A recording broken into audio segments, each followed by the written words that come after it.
Olá pessoal, sejam todos muito bem-vindos a mais uma live do IBS. Hoje a gente vai falar sobre como eu, gestor e educador, posso alinhar ambas essas funções. Uma live bastante importante que vai dar bastante dicas para vocês quanto a como exercer esse papel de educação continuada dentro das organizações. Como que a gente pode, não só como a pessoa responsável ou as pessoas responsáveis pela educação continuada formal, mas também nós, como líderes, podemos desenvolver estratégias educacionais mais eficientes, mais eficazes para treinar nossa equipe. Né? O que a gente mais quer é uma equipe capacitada, treinada, eficiente e apta a exercer aquelas funções às quais elas foram contratadas. E não só isso, estar alinhada às estratégias da organização, estar sempre atendendo às necessidades que a organização precisa, né?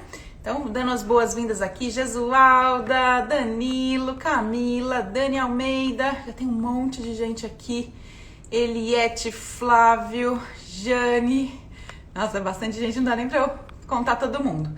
E a gente tá aguardando, então, o Marivaldo Freitas, vamos ver se ele já aparece por aqui pra mim, ainda não. Marivaldo, vamos ver, ainda não aparece para mim. Vamos ver. Ana Cláudia, você consegue entrar em contato com o Marivaldo, ver por que ele não tá aparecendo aqui? Não sei se ele... Eu acabei de falar com ele, mas ele não está aqui ainda pra mim. Então, é mais ou menos isso, gente. A gente entender qual que é o nosso papel como líder dentro dessa organização, como é que a gente vai efetivamente treinar as nossas pessoas. Um dos conceitos que a gente vem abordando aí nos últimos artigos do IBS, se vocês entrarem lá no nosso site, que é o www.ibs.med.br, desde o comecinho do mês a gente está postando várias matérias sobre educação continuada, sobre capacitação, sobre andragogia, né? Não sei se vocês sabem, mas existe uma ciência por trás da educação do adulto, por trás do aprendizado do adulto, que é uma ciência diferente da pedagogia, que é aquela que a gente aprendeu, né? Aquela qual nós fomos capacitados desde a nossa infância até a faculdade, que é uma ciência muito focada no aprendizado de longo prazo.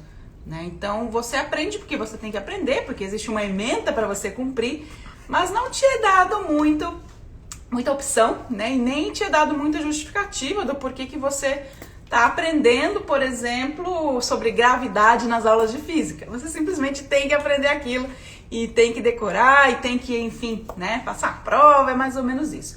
Isso, gente, não funciona para a educação do adulto, tá? O adulto, ele precisa primariamente, são várias teorias por trás disso, mas uma das principais ele precisa entender o valor daquele conteúdo que está sendo oferecido nesse aprendizado. Né? Ele precisa compreender como é que na prática ele vai usar esse conteúdo teórico, esse conteúdo que está sendo provido no trabalho dele, no projeto dele, na organização dele como um todo. Né? Então é bem diferente. Agora eu achei o Freitas aqui, vamos ver se eu consigo. Freitas, você precisa estar no seu celular, eu não sei se você está no computador, mas aqui não está me permitindo te chamar, tá bom? Consegue ver o convite aí, mas eu preciso que você esteja no celular. E, bom, e aí como eu estava falando, na andragogia, o adulto, ele tem que saber exatamente o porquê daquele conteúdo. Então, quando a gente está falando, por exemplo, treinamento nas organizações de saúde, e a gente tem aquela mania muito real nas organizações, que é, vamos treinar todo mundo de tudo? Vamos treinar todo mundo no protocolo de AVC? Vamos treinar todo mundo em práticas de controle de infecção? Vamos treinar todo mundo em XPTO? Gente, isso muitas vezes não funciona, tá? Porque, por exemplo, você pode ter uma UTI super, ultra rigorosa na adesão às práticas de controle de infecção, por exemplo, e você pode ter uma unidade de internação de queimados que já não é tão aderente. Então, o que a gente tem que fazer é, para aquela unidade que é mais deficiente, prover esse treinamento que está sendo necessitado. Tá? Então, a prática é a gente justamente oferecer o aprendizado a quem precisa. Vamos ver se eu consigo chamar o Freitas aqui. Acho que agora deu.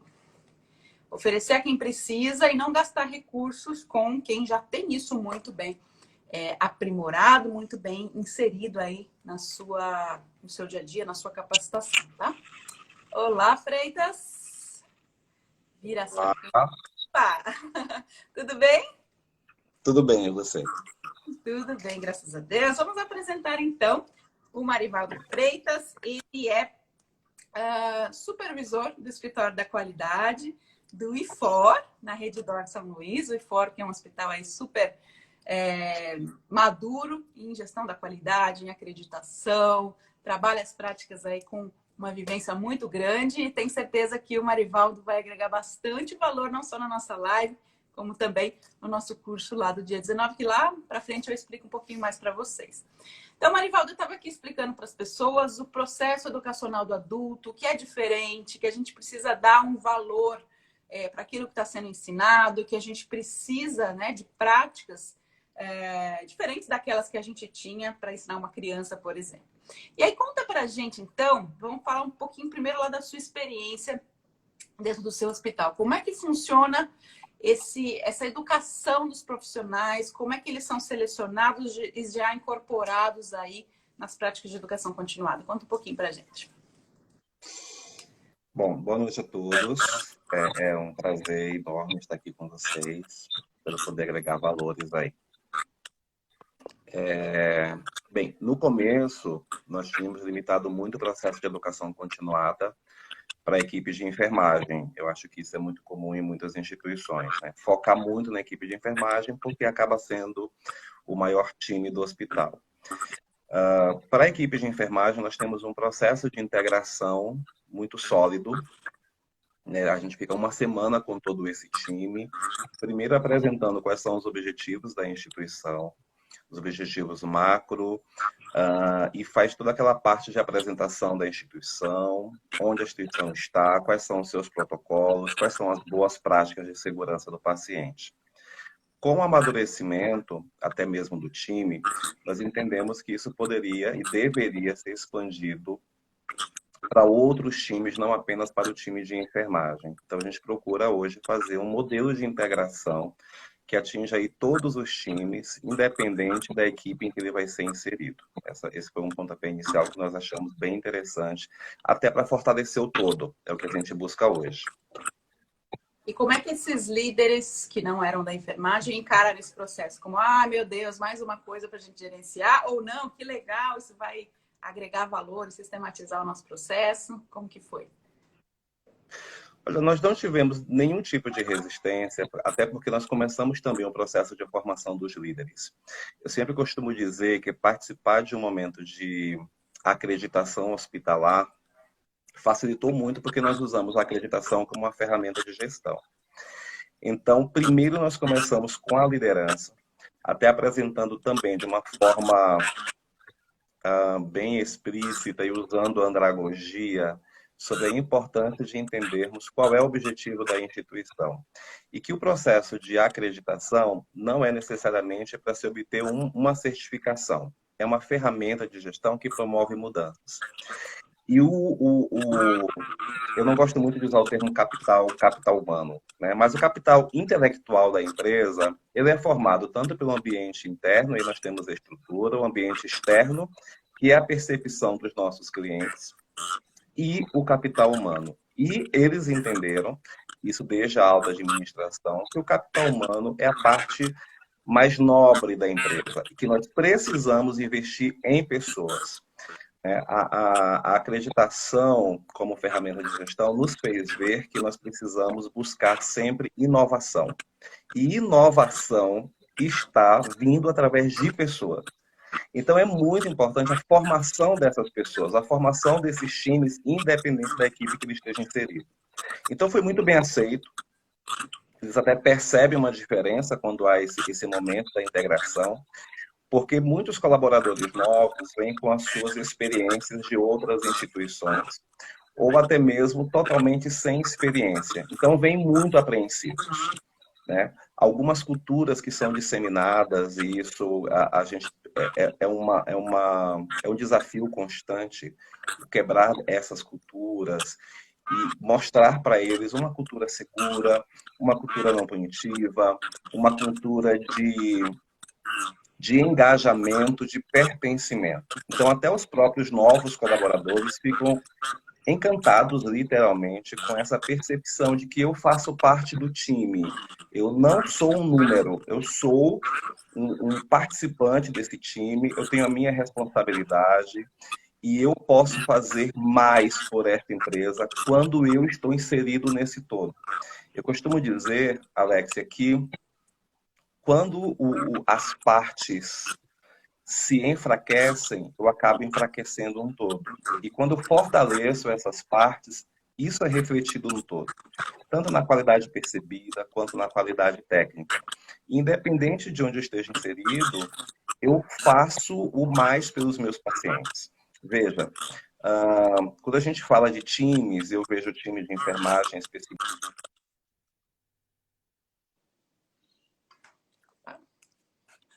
Eram responsáveis. Parou só para mim ou parou para vocês todos aí? Tudo bem? Vocês estão me ouvindo? Que para mim deu uma congeladinha. Aqui tá tranquilo para mim. Tá bom. Pode continuar, Frei. Então, acreditava-se muito que havia uma grande responsabilidade apenas para o time de enfermagem ou corpo clínico. Quando nós começamos com esse processo de formação, né, com todas as equipes, por exemplo, uma equipe que às vezes fica muito distante, que é o time da higienização e limpeza do hospital. E quando nós perguntávamos para eles assim, qual a sua participação na instituição? Eu não faço nada, eu só limpo. Então nós começamos aquele processo de aprendizado. Eu falei, quando você limpa, qual é o impacto disso? Numa linguagem acessível para eles. A gente reduz, a gente mata as bactérias, mata os bichos. Eu falei, perfeito. Quando você reduz as bactérias, você percebe que eu reduzo a infecção hospitalar? É verdade. Perfeito. Então, se você reduz a infecção hospitalar, você contribui para o bem do paciente, contribui para a imagem do hospital. Então, você participa do time. Então, você também cuida de paciente. Então, essa percepção pegou muito rápido. Né? Então, houve aquela adesão importante por todos os times. E uma das metodologias que nós usamos foi a andragogia. Eu pego a experiência da pessoa e faço com que ela entenda o papel dela dentro da instituição. Então, não é um depósito de conhecimento, é um compartilhar de saberes. Muito bem, é justamente o que a gente estava abordando no início, né? Então, tem que fazer sentido. Se você prover um treinamento que não tem sentido nenhum, por mais que esteja relacionado ao seu trabalho, aquilo que eu falei. Então, você vai treinar sobre, sei lá, lavagem das mãos na UTI. Mas, gente, a sua UTI tem uma adesão muito próxima de 100%. Por que você vai gastar recursos, tempo das pessoas e desestimular essas pessoas a estarem num treinamento de uma prática que elas já fazem corretamente? Então, aquilo perdeu totalmente o sentido. Então, vai ser maçante, não vai ser eficiente e a gente ainda vai estar desperdiçando recursos aí muito, muito, muito importantes. Então, faz todo sentido. Agora, uma coisa que a gente percebe nas visitas, principalmente de diagnóstico, é essa lógica de que a educação continuada é um setorzinho dentro do hospital que tem um enfermeiro e às vezes conversa um pouquinho com o RH, às vezes não, às vezes é super isolado. Como que é a sua percepção desse departamento, desse processo de educação continuada hoje? Ainda tem essa filosofia de que é da enfermagem ou isso está mudando? Você falou um pouquinho que mudou um pouco lá no seu hospital, mas qual que é o seu sentimento como enfermeira que tem conhecimento aí de como isso está funcionando aí junto aos seus colegas, entre outros? Olha, conversando muito com os colegas, até mesmo nas aulas que eu ministro, percebe-se que existe ainda uma divisão, tribos dentro do hospital, não times. E quando tem uma visão tribal, não uma visão sistêmica, isso acaba enfraquecendo um todo. Porque a minha responsabilidade enquanto RH é contratação. E para aí. E isso precisa ser desconstruído. Quando eu falo de recursos humanos, eu estou falando da parte mais importante da empresa.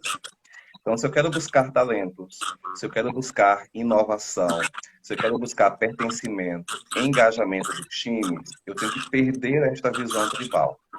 Então, a educação continuada é um time que está muito fortalecido e muito mais maduro comparado com os demais times. Eu preciso aproveitar todo esse talento, todo esse engajamento e disseminar para os demais times. O gestor, independente do período de integração, ele deve o tempo todo procurar esse processo de educação dentro do seu time, porque ele é o primeiro a perceber as deficiências desse time e as necessidades da instituição. Então, quando eu sou, por exemplo, da farmácia, eu preciso entender que o meu processo, farmácia, impacta em toda a assistência do paciente. Então, eu estou inserido nesse time. Então, eu preciso entender o que acontece lá e provocar esse tipo de transformação dentro da minha equipe. E isso independe da educação continuada. Ou seja, se eu trabalho em educação continuada na enfermagem, educação continuada na farmácia, educação continuada na nutrição, educação continuada no meu time de higienização e limpeza do hospital, eu acabo fortalecendo tudo e provocando mudanças. Eu sempre digo, Alexia, que o nosso maior é fazer o saber virar sabor. E quando eu faço saber virar sabor, eu dou sentido. E isso começa a fazer sentido para as pessoas. E quando faz sentido para mim, eu entendo qual é o meu papel dentro do time que eu estou inserido. Muito bem. Tivemos É alguns um comentários desafio aqui, ainda, Ana Cláudia. viu? Sim. A Ana Cláudia citou aqui a importância, né, da integração também, abordar a cultura organizacional, extremamente importante. A Luana fala que 80% dos problemas estão relacionados a 20% das causas. Pareto, muito bem. Ok, a gente entendeu então que os líderes têm que fazer parte da educação continuada como um todo. Agora, a gente pergunta, bom, lá na enfermagem, em geral, esse enfermeiro que está executando essa gestão da educação continuada, ele é um enfermeiro que fez uma pós-graduação em aprendizado, em educação, etc., ou ele tem um mestrado, enfim, ele já vem com uma bagagem muito boa para implementar as práticas de aprendizagem aí dentro dos processos. Agora, quando a gente está falando de um líder qualquer, né? Então, seja na farmácia, lá no almoxarifado, no banco de sangue, enfim, qualquer área, em geral ele não tem essa bagagem, né? Em geral ele tem um bacharelado, ele tem às vezes uma pós-graduação que é muito focada em outras áreas, às vezes uma especialidade muito intrínseca que não tem a ver com o aprendizado em si. Como então capacitar esse líder para o aprender, para prover o aprendizado e engajar suas equipes? Isso não é tão simples assim, é? Não, mas aí eu preciso desconstruir uma visão. Embora a educação continuada seja um time formado especificamente para enfermagem, eu não sou educação continuada, eu sou instituição. Então existe essa troca de saberes entre os líderes. Logicamente eu não domino todos os assuntos, então eu fico unido a quem domina. Então eu conheço muito o meu processo, mas não conheço técnica de transmissão de conhecimento, de compartilhar conhecimento. Mas dentro da minha instituição, veja, eu não sou educação continuada, eu sou uma instituição. Dentro da minha instituição existem essas parcerias. Então, a parceria facilita esse compartilhar de conhecimento. Eu tenho conhecimento, mas não tenho técnica. Mas dentro da minha instituição tem quem tem a técnica. Então, nós unimos saberes, né? E aí vem o grande conceito de diversidade. Eu divido saberes, compartilho saberes e aproveito técnica com conhecimento e aplico a uma equipe específica. Mas para isso, eu preciso deixar de ter visão tribal para ter visão sistêmica. Sim, com certeza. Eu lembro exatamente uma experiência agora pessoal, né? Acho que foi o ano de 2007 ou 2008, eu trabalhava num hospital, o Hospital Santa Helena, em Santo André, aliás, muito carinho por eles, não sei se tem alguém de lá aí. E eu lembro que foi a primeira vez que efetivamente eu tive contato com práticas de aprendizado, porque houve como se fosse um processo de coaching, né, para os líderes, e os líderes foram treinados quanto a essas práticas. Então, por exemplo, eu lembro que eu aprendi, aquilo foi fenomenal naquele momento para eu melhorar o treinamento da minha equipe, que era entender o processo cognitivo que é diferenciado de cada pessoa. Então, entender que algumas pessoas são visuais, entender que algumas pessoas são auditivas, outras são sinestésicas. Então, se elas não pegarem o estetoscópio para aprender a ferir a pressão, elas nunca vão entender aquela teoria que você está passando. E eu lembro que isso foi tão deslumbrante para mim na época, né? Porque eram práticas que eu não aprendi na minha graduação de farmácia, né? E mesmo lá no meu mestrado eu também não aprendi esse tipo de teoria relacionada a aprendizado em si. Então, eu acho que sim, temos muito a aprender como líderes, né, junto a essa educação continuada, mas principalmente junto à gestão de pessoas, que, como você disse, muitas vezes não se imposta de treinamento e desenvolvimento. Cuida muito de recrutamento, cuida muito de seleção, integração, demissão, mas o processo coração do RH muitas vezes não é desenvolvido, né? Eles ficam além, eles ficam alheios, às vezes só controla presença, não presença, mal controla a avaliação da eficácia do treinamento que deveria controlar. Então, realmente, acho que é um ponto a ser desenvolvido com muita ênfase e temos muito a melhorar. Vamos ver aqui o que a Lilian está falando. Boa noite. Qual a sua visão sobre educação no sentido de inovação, até mesmo com as adaptações impostas pela pandemia? Te mando um abraço. Outro aqui. Obrigado pela pergunta. Veja, a pandemia ela só fortaleceu um sinal de que havia já antes da pandemia a necessidade de buscar essa inovação.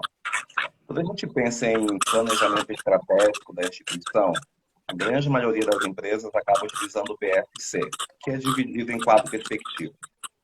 A base do planejamento estratégico, quando eu uso o modelo é aprendizado e crescimento. Ou seja, educação, formação. É isto que faz o transformar o cenário. Sem educação, sem formação, não transforma cenários, não transforma pessoas. Essa que eu falei no começo, nós vamos encontrar habilidades, competências e conhecimentos. Onde eu encontro isso? Essas atitudes inovadoras em pessoas, que se torna a vantagem competitiva da empresa. Então, nós temos que estar atentos, principalmente nós, gestores, porque nós estamos inseridos num cenário instável, flexível e mutável. E a pandemia jogou uma luz neon nessas informações. Isso nos dá e aumenta para o gestor a sua responsabilidade. Porque eu posso ter times, mas eu sou a cabeça pensante e eu não envolvo esses times. Mas quando eu trago esses times para próximo de mim, e compartilho esse conhecimento, logicamente eu vou respeitar o perfil do time, né? Hoje nós temos um grande desafio dentro das instituições em que eu tenho 3 gerações. Uma geração X. Eita, só um minutinho. Tá dando um eco. Eu não sei se você tá com o computador ligado, algum outro equipamento ligado mesmo. Tá duplicando a sua voz. Será que melhorou? Melhorou. E veja, quando eu falo... Não melhorou ainda, então acho que não era meu computador. Mas tudo bem, dá para entender. E essa percepção, pós-pandemia principalmente, nos revelou que a gente precisa aproveitar essas oportunidades para transformar as pessoas através do conhecimento. Então, como eu estava falando, nós temos uns desafios dentro da instituição que são 3 gerações juntas. Essas 3 gerações têm percepções diferentes. Então, como é que eu transformo geração X, geração Y, geração Z? Eu vou respeitar suas características e aproveitar delas o que elas têm de melhor. Então, a geração X é aquela geração que conhece muito o processo, né? A geração Z é aquela geração que gosta de pensar fora da caixa, que gosta de trazer inovação, que gosta de trazer ideias. E diante dos meus problemas e das dificuldades, dos desafios da minha instituição, quando eu trago todo esse time para próximo de mim e gero neles pertencimento, as mais brilhantes ideias vêm deles. E eu não preciso grandes investimentos para isso. Apenas de entendê-los e fazê-los compartilhar o que eles mais sabem. Porque eles também conhecem o processo, talvez não tão profundamente, porque nós não inserimos eles no início. A gente traz eles como time, com engajamento, com pertencimento, fluem ideias, até mesmo do processo de educação continuada dentro da instituição. Eu vou responder aqui sobre o EAD, eu consigo responder um pouco um pouco melhor, porque temos o EAD aqui na casa, né? Então, a Liliana está perguntando, o EAD será uma realidade cada vez mais frequente? Já vou contar. Sim, né? Acho que a gente não sabe o futuro da pandemia, não só não sabe o quando isso tudo vai acabar, o quanto eventos vão voltar àquele formato prévio, né? Todo mundo juntinho numa sala fechada, né? Não sei, não sabemos se isso vai voltar ou não. O que a gente sabe é que o EAD veio para ficar, né? O que a gente sabe é que o EAD trouxe uma praticidade, porque a pessoa consegue se adaptar aos horários, né? Nem tudo é ao vivo. Às vezes ela consegue assistir um pouco ao vivo e consegue terminar isso numa plataforma. Mas eu acho que o EAD ele veio para ficar e as empresas que provêm, né, esses recursos EAD, elas têm também que estar alinhadas a essas perspectivas de andragogia. Então, vou dar um exemplo. Quando a gente provê um curso EAD, por exemplo, os cursos da nossa plataforma, em geral, eles têm só o conteúdo do palestrante, mas vendo os cursos lá do IBS Knowledge Healthcare, eles têm vídeos adicionais, são vídeos de outras organizações que compõem aquele aprendizado, então práticas, etc. Tem fóruns, tem exercícios, tem materiais para leitura. Então, com essas estratégias, a gente consegue o quê? Atingir essas variadas formas cognitivas que os alunos têm. Então, eu vou alcançar tanto a geração Y, a geração X, que é o processo, então eu vou lá dar um material para ela estudar, né, um pouco mais pesado. Eu vou conseguir atingir a geração Y e um pouco mais a Z com essa questão dos grupos no Telegram, essas questões aí que a gente consegue um envolvimento maior, os vídeos. Então, a gente tem sim, né, seja no presencial ou seja no EAD, estratégias para atingir cada um desses públicos de maneira bem diferenciada. E hoje já é uma realidade que muitas organizações têm suas próprias plataformas EAD ou alugam serviços de plataformas EAD. Então, elas conseguem fazer com que essa educação continuada interna seja efetiva e provoque nessa transformação que a gente tanto quer. A Camila está falando aqui, tem que ficar, assim temos maior acesso ao conhecimento. Mo Jesus fala, olá, avaliamos a efetividade de treinamento com pré e pós-teste e melhora dos indicadores. Alguma outra estratégia, Freitas? Olha, particularmente, eu não gosto de instrumento pré e pós-teste, porque eu acho que isso avalia apenas quem está ministrando, mais o palestrante do que o resultado dessa efetividade. Mas eu gosto de buscar essa efetividade por exemplo, eu estou fazendo aqui uma capacitação para redução de infecção hospitalar. Meu melhor indicador de efetividade é a própria redução de infecção hospitalar. Eu começo a fazer uma capacitação para a higiene das mãos. A minha efetividade eu busco quando eu faço uma auditoria clínica e vejo que eu tenho uma maior adesão à infecção das mãos. Fizemos uma capacitação na prevenção de lesão por pressão. Se eu aplico o pré e o pós-teste, tudo bem, eles entenderam, o resultado para mim é muito satisfatório. Mas a efetividade desse treinamento eu vou buscar quando eu tenho uma redução dessa lesão por pressão nos meus pacientes. Então, eu acho que quando eu busco o resultado, que é o meu objetivo, quando eu faço toda essa capacitação, eu consigo ter um resultado que me mostra realmente que a minha capacitação foi efetiva. E se eu não tenho um resultado bom, significa que eu posso estar apostando em plano que realmente não é a causa que está gerando as lesões por pressão, por exemplo. Então, isso me faz voltar, investigar novamente quais são essas causas e buscar um plano de ação que seja mais efetivo. Mas a efetividade eu busco no resultado esperado. Muito bem. A Roseni pergunta mais ou menos a mesma coisa, né? Quais as ferramentas de efetividade de treinamento? E aí, eu já adicionaria, né? Porque é uma pergunta que às vezes sempre vem para a gente, que mas Alexia, e se eu não tenho um indicador para mensurar aquele treinamento que eu estou provendo, né? Por exemplo, eu vou iniciar um protocolo de lesão por pressão, vou pegar a mesma ideia, mas eu ainda não tenho os indicadores lá sistematizados. Bom, aí seria interessante você minimamente começar a analisar alguns números de antes e depois. Então, se você não tem indicador, crie um indicador, né? Nem que seja um indicador provisório, um indicador que você vai monitorar por 6 meses apenas. Mas é uma maneira de você efetivamente tabular e quantificar se aquela taxa de lesão aumentou, diminuiu, enfim. E isso vai valer para qualquer tema, né? Você vai capacitar os técnicos de radiologia quanto ao plano de radioproteção. Bom, como é que eles estão hoje quanto às práticas do plano de radioproteção? Bom, vamos fazer uma auditoria interna? Vamos lá verificar se eles estão, sei lá, identificando corretamente os exames, se eles estão usando os dosímetros na maneira adequada, se eles estão informando que eles têm um outro emprego, enfim, quais são as práticas que eles deveriam cumprir e antes e depois. Então, assim, não é necessariamente um indicador, um gráfico, mas pode ser uma auditoria antes e uma auditoria depois, e ainda mais uma segunda auditoria se você achar que é necessário, né? Então, as maneiras com que você vai adquirir esses dados são diversas. Auditoria interna, auditoria clínica, indicador, gráfico, uma tabulação mais simples, não importa. O importante é você ter meios de comparar. Então, pensa sempre nisso. Como é que eu vou comparar o que eu tenho hoje quanto ao que eu quero ter? Né? E aí você vai encontrar essa solução. Acho que fica mais fácil do que só falar em gráfico, né? Não necessariamente é um gráfico. Amor Jesus fala, estamos fazendo muitos vídeos também, mais difícil de analisar se está tendo absorção do conteúdo.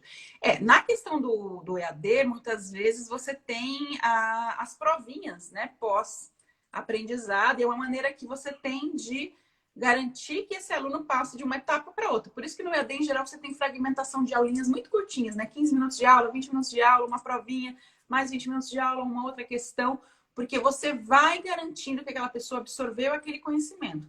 Mas é uma ferramenta. Lá na ponta, lá na prática, você vai ter que usar todas essas outras ferramentas que o Freitas e eu falamos para verificar se realmente a gente está tendo adesão àquilo que a gente queria com aquele objetivo. Por isso, gente, que é muito importante descrever. Quando você vai criar um treinamento qualquer, descreva, formalize o que você quer alcançar com ele. Qual é o meu objetivo de treinamento? Sem essa formalização, essa definição, fica muito complexo e quase impossível você avaliar a eficácia, porque você não sabe nem o que você queria. Você treinou por treinar, né? Então, muita cautela aí. Amor Jesus fala, perfeito, veremos ao longo prazo essa efetividade. Muito bem. Uma coisa que eu faço mais, Freitas? Alguma dica a mais? Oi? Uma coisa que a gente pratica aqui, primeiro eu preciso saber o que eu quero, né, quais são os meus objetivos e onde eu quero chegar. Esse é o primeiro ponto. O meu objetivo e onde eu quero chegar precisa fazer sentido para o time. Senão eu faço uma capacitação de os decúbitos precisam ficar elevados de 30 a 45 graus. Enfim. E quando eu pergunto para o técnico, por exemplo, assim, por que 30 e não 20? E ele me responde, não sei, me ensinaram que é 30 a 45. Então, eu já percebi que para ele não faz sentido. No dia que tiver a 20 graus, para ele está tudo bem. Então, faz sentido para mim, enquanto gestor, mas precisa fazer sentido para o time. E nesse processo de auditoria clínica, por exemplo, quando eu quero buscar efetividade, eu também aproveito esse momento para gerar educação. Porque aí eu percebo se ficou claro para ele.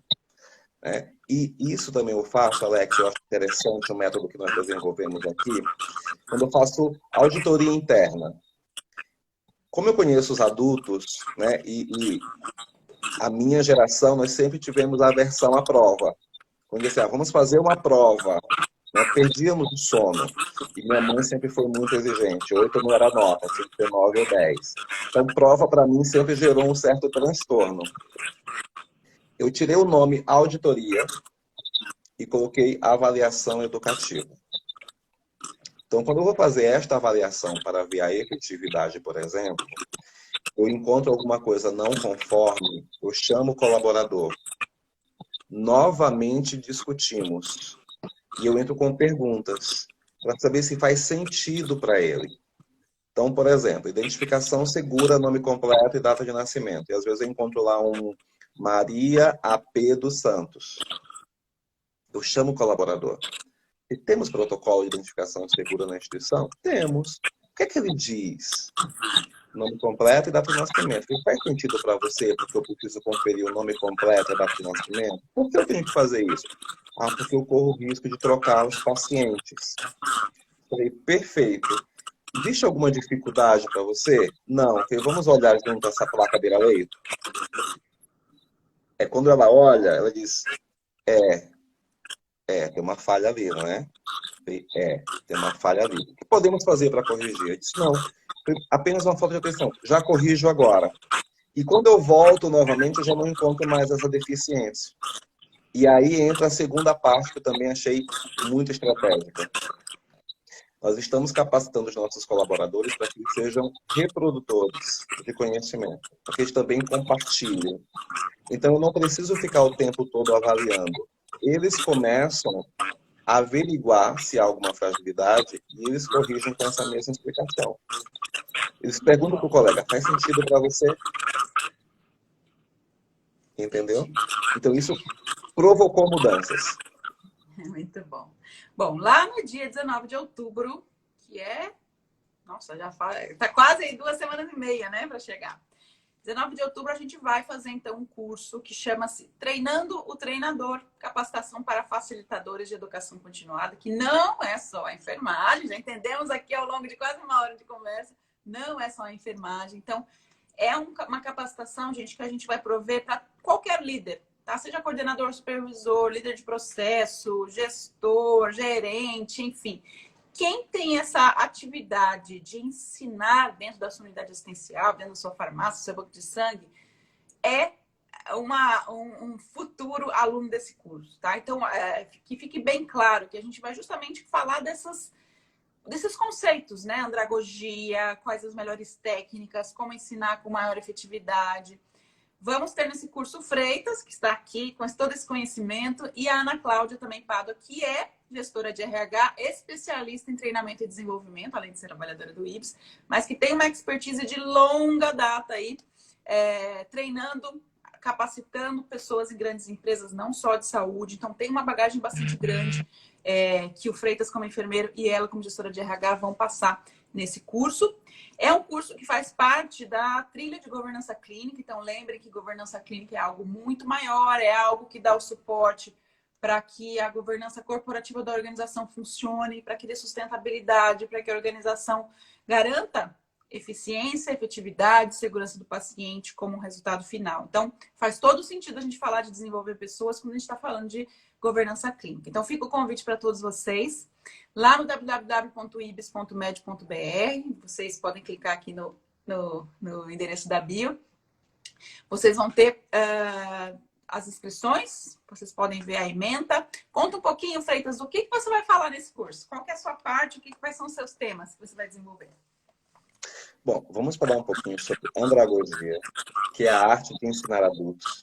Né? Uma das fragilidades que nós podemos encontrar é quando eu quero passar para os adultos algum tipo de conhecimento com a mesma técnica que eu utilizo para crianças. Não funciona. Pedagogia é uma arte de você ensinar crianças. E crianças têm muita pouca ainda experiência, né? Mas o adulto já vem com uma bagagem, já vem com experiência.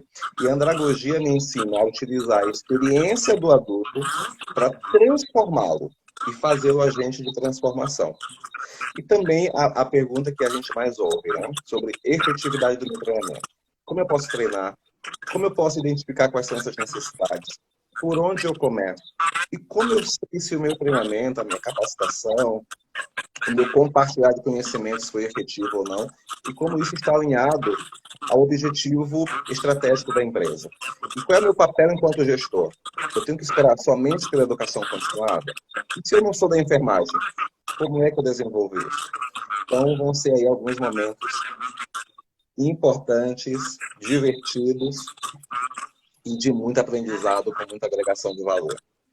Certeza, porque os cursos, as palestras que o Freitas provê, principalmente em company pra gente, são muito, muito bem avaliadas. O pessoal ama de paixão as aulas do Freitas. Tenho certeza que todo mundo vai ficar muito, muito contente e vai captar esse aprendizado de maneira a colocá-lo na prática, que é o que a gente vai ensinar justamente, né? Então, se a gente vai ensinar, a gente vai fazer da maneira correta. Tem uma perguntinha aqui do Le Cassiano. Essa semana presenciei exatamente isso. Pude ver técnicos se corrigindo e entendendo o porquê do processo correto. Olha que legal! Muito bem, muito bem. A Mo Jesus falando, quero, se inscreva, www.ibis.med.br.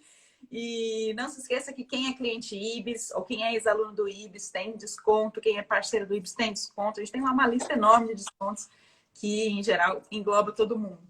Tá? Então, a gente espera vocês dia 19 de outubro nesse treinamento que se chama Treinando o Treinador, capacitação para facilitador de educação continuada. Facilitador entende-se sobre qualquer líder, em qualquer posição de liderança, numa unidade assistencial ou não, mas dentro de um ambiente de saúde que precisa aprender técnicas para facilitar esse aprendizado e para garantir a eficiência desse aprendizado. Falei correto, Freitas? Muito bom. E eu quero fazer Alexia, no início da pandemia, março do ano passado, né, quando foi decretado mesmo a pandemia, nós nos deparamos com um cenário de insegurança e medo dos colaboradores. Porque é um vírus totalmente desconhecido, né? O fake news veio contra nós. Então, os colaboradores estavam muito assustados. E foi esse processo de educação que fez com que a gente mudasse todo o cenário. Gerou um elo de confiança, porque nós trouxemos uma linguagem acessível, na linguagem deles, no método completamente que atinge adultos, e reduziu muito a ansiedade, reduziu o medo, gerou pertencimento, gerou responsabilidade, e fez com que toda essa equipe, não só a equipe de enfermagem, mas nós fizemos uma capacitação institucional, fez com que eles até combatessem fake news. E a ponto de orientar não só os colegas do hospital, a própria família, os próprios amigos. Então, isso foi muito transformador. Eu costumo dizer que nós, enquanto gestores, independente da área em que nós sejamos, eu não sou gestor da enfermagem, eu sou gestor de qualidade, então eu tenho uma responsabilidade também. Isso fez com que houvesse essa aproximação de confiança, de descoberta de talentos, de engajamento, de pertencimento e de transformação. Eu sempre digo que o que vai transformar a minha instituição, conhecimento, que vai gerar engajamento, que vai gerar pertencimento. E o mais importante, o processo de formação, eu descubro os talentos ocultos da empresa. Sim. Que a gente sempre fala de vamos reter talentos. Onde estão esses talentos? Dentro da minha empresa. Eu não preciso ir muito longe dentro da minha empresa. E o processo de formação traz isso à luz. Isso é muito importante, né? Reconhecer esses talentos para que você valorize também esses talentos. Porque às vezes as pessoas trazem bagagens de outras organizações que nem o líder conhece. Nem o líder sabe que aquela pessoa, por exemplo, já trabalhou numa startup. Nem sabe que aquela pessoa já trabalhou numa farmácia de manipulação e pode trazer esses conhecimentos para nosso processo de qualificação de fornecedores. Então, às vezes, a gente nem conhece direito quem são os nossos liderados, né, quem é a nossa equipe, e faz parte desse aprendizado também para que você trazer essa bagagem de conhecimento e fazer a gestão do conhecimento dentro da sua organização. Fantástico, Sim. Fantástico. Veja, nós fizemos um webinário. Quem nós esperamos em um webinário? Doutores, gerentes, professores. Né? E nós fizemos um webinário diferente. O tema foi Dando Voz a Quem Faz. Quem foram os palestrantes? Nós fizemos a abertura com uma recepcionista, falando sobre a importância do acolhimento dos pacientes na pandemia. Olha o tema. Que legal. Uma copeira, falando sobre segurança do paciente. Uma auxiliar de limpeza, falando sobre a importância do combate à infecção hospitalar. 2 técnicas de enfermagem, falando sobre cultura de segurança do paciente durante a pandemia. E abrimos exceção para o enfermeiro falar sobre a experiência dele como paciente COVID positivo numa UTI pré-tubo. Ele teve um quadro clínico e ficou muito grave. E ele contou para nós essa experiência. Isto foi impactante, porque toda a instituição viu que nós temos talentos dentro da instituição. E todo mundo esperou que o gerente falasse, que eu falasse, que o diretor falasse. E quando viram os colegas dele falando, a repercussão foi incrível. E disseram, Freitas, dá certo. É possível, todo mundo é importante dentro da instituição. Então, o engajamento e você via a felicidade deles, dizendo assim, eu sou importante, você é importante. Eu não sabia disso, talvez, mas eu já sabia, você é importante. Foi incrível o resultado. E tudo começou no processo de formação. Muito bom. Nossa, até arrepiei. Tá todo mundo dando seu parecer aqui. Uau, parabéns, maravilha. A Ana falando quebra de paradigmas. Todos têm seu valor, com certeza. Fiquei curiosa, Camila. Muito bom, Freitas. Tenho certeza que você vai agregar muito valor, vai contar muito mais histórias, que você é um storyteller, né? Um contador de histórias nato. E não percam, gente. O convite está dado. A gente só tem mais alguns minutinhos aqui que o Instagram fecha a nossa live em 1 hora. Então, ficam todos convidados, dia 19 de outubro, Freitas e a Ana Cláudia, que é super, super gestora de RH aí, e é avaliadora líder do IDOS, do staff, vão falar de treinando o treinador, capacitação para facilitadores de educação continuada. Interessados, inscrevam-se em www.ibes.med.br para ter essa super aula e muito mais dicas, uma aula dinâmica que a gente vai ter 2 experts em aprendizado e em educação que vão falar para vocês de uma maneira bem adaptável e que vai fazer cada um de vocês, líderes ou não, entenderem o seu papel aí no desenvolvimento das suas equipes. E a Gesualda falando, cada colaborador com seu valor para desempenhar o processo. Muito bom. Freitas, muito obrigada e até dia 19, então. Aguardando todo mundo aí. Até. Espero todo mundo lá. Um grande abraço para todo mundo, gente. Tchau, tchau. Tchau, tchau. Freitas arrasando como sempre, a Tati falando. Um beijo, tchau, tchau. Beijo, tchau.